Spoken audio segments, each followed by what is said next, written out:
$25.63. That's where silver closed on Friday.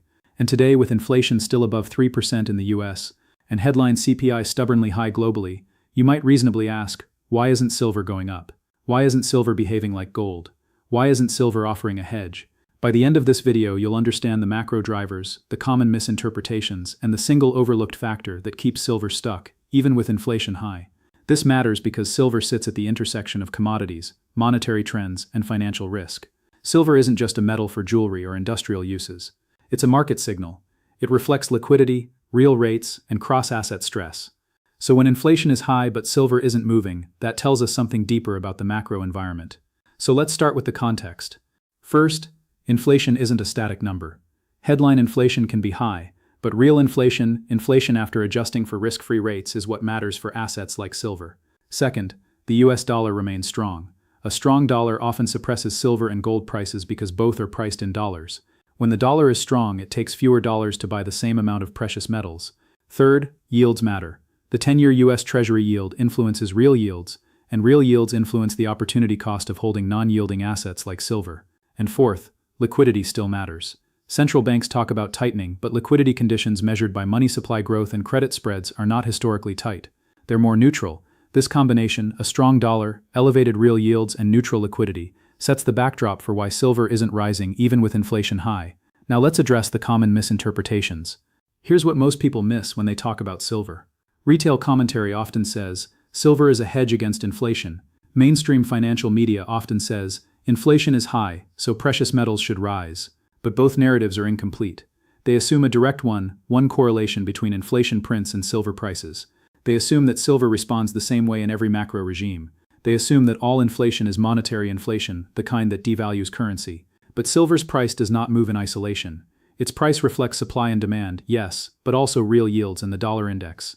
And most importantly, it reflects market expectations about future monetary and fiscal policy. On paper it looks simple. Inflation high, silver goes up. But in reality, that logic only holds under specific conditions. Now let's get into the real macro drivers. Let's break this down into three scenarios: bullish, neutral, and bearish conditions for silver. Scenario A, bullish conditions. In a truly bullish environment, we would see real yields declining, the dollar weakening, liquidity expanding, inflation expectations rising faster than real yields. This combination historically boosts precious metals. For example, between 2008 and 2011, real yields fell from positive territory into deeply negative territory. The 10-year real yield went from about 1% to roughly 1%. Over that same period, silver surged from under $10 to over $30, roughly a 200% move. That's the kind of macro regime where silver thrives. But notice the key driver: real yields collapsing. Not just inflation rising, not just CPI prints headline higher, real yields. The difference between nominal yields and inflation expectations. Silver responds to real yields. If real yields fall, the opportunity cost of holding silver falls, and that tends to push prices higher. Now look at the dollar during that period. It weakened. The trade-weighted dollar index declined nearly 15% from its 2008 peak to its 2011 low. That also helped silver. So for silver to break out, we need real yields down, dollar down, and liquidity expansive.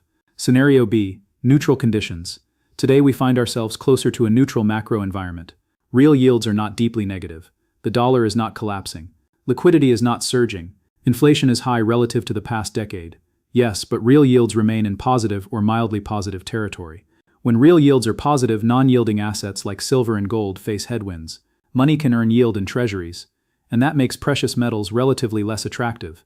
Neutral conditions don't spark strong rallies. They spark range-bound prices. That's one reason silver is stuck around $25, $27 for months. It's not breaking out because the macro drivers that historically generate big moves aren't aligned. Scenario C, bearish conditions. In a bearish environment, we would see rising real yields, a stronger dollar, and collapsing liquidity. That compresses silver prices. Real yields rise when nominal yields rise faster than inflation expectations.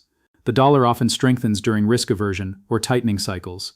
Liquidity contracts when credit spreads widen and money supply growth slows. Under bearish conditions, silver would see downward pressure. And for parts of the recent cycle, real yields have indeed moved higher. The 10-year real yield has climbed from negative territory into positive territory. Many investors missed this nuance because they focused solely on headline inflation. But real yields matter more for precious metals. Now here's what most people miss about inflation. Inflation is not a monolith. There's sticky inflation, things like rents and services. There's transitory inflation, things like used cars and energy. The markets discount inflation expectations over the medium term. If markets believe inflation will moderate over the next 12 to 24 months, real yields will adjust accordingly. And if real yields adjust upward because inflation expectations fall faster than nominal yields fall, that's bearish for silver. That's why silver can sit unchanged even with inflation prints above 3% or 4%. Now let's talk numbers, because the data tells a clearer story than headlines. Inflation expectations measured by break-even rates from TIPS currently show markets pricing roughly 2% to 2.5% annual inflation over the next decade. But nominal yields on the 10-year sit closer to 3.8% to 4%. That puts real yields in positive territory, near 1.3% to 1.8%. When real yields are positive and rising, that's not a fertile environment for silver. Gold sees similar pressure, though often less pronounced because gold has a deeper monetary role. Silver, being both an industrial and precious metal, feels both sides. Industrial demand is tied to manufacturing cycles. Monetary demand is tied to real yields and liquidity. And right now neither driver is screaming bullish. So despite inflation being high, silver's price is range-bound. Silver's volatility has also compressed. Historical volatility over the past 12 months is lower than its long-term average. That tells us market participants are not aggressively pricing new trends. Now here's the twist, the overlooked macro factor that nobody seems to be talking about. It's not inflation. It's not the dollar. It's not even real yields alone. The twist is the cross-market relationship between real yields and credit spreads. Let me explain. Credit spreads, the difference between corporate yields and treasuries, measure risk appetite. When spreads widen, risk assets weaken, liquidity tightens, and precious metals initially rally as safe havens. But if spreads widen because investors expect slowing growth and potentially falling inflation, then inflation expectations can fall faster than nominal yields fall. That raises real yields. So you get a scenario where liquidity is tightening, inflation expectations are dropping, and real yields are rising. Under that setup, silver can be stuck or even slide, even though inflation as measured in the real economy remains high. This dynamic played out in 2015-2016. Credit spreads widened modestly, inflation expectations fell, and real yields rose. Gold and silver lagged despite inflation prints that year still above long-term averages. Now overlay that with the dollar. The dollar often strengthens during risk aversion. So if credit spreads widen and risk assets falter, you get dollar strength. Dollar strength plus rising real yields equals a strong headwind for silver. Now here's why this matters for the next 12 to 18 months. If inflation expectations remain anchored or drift lower, and if real yields remain positive, silver is unlikely to break out of its current range. On paper, this looks manageable. Silver could chop between $22 and $30. That's not a crisis, but it's not a breakout move. However, if real yields collapse, for example, if the Fed pivoted to rate cuts unexpectedly, or if liquidity conditions deteriorated sharply, then we would see a structural shift. Real yields could turn negative, and in that scenario, silver could move higher. Historically, when the 10-year real yield falls below zero, silver tends to outperform. But here's another key number. If real yields remain above plus 1%, silver's historical cushion for breakouts remains muted. So watch that real yield level. Watch the dollar index. And watch credit spreads. Those three numbers matter more than headline inflation alone.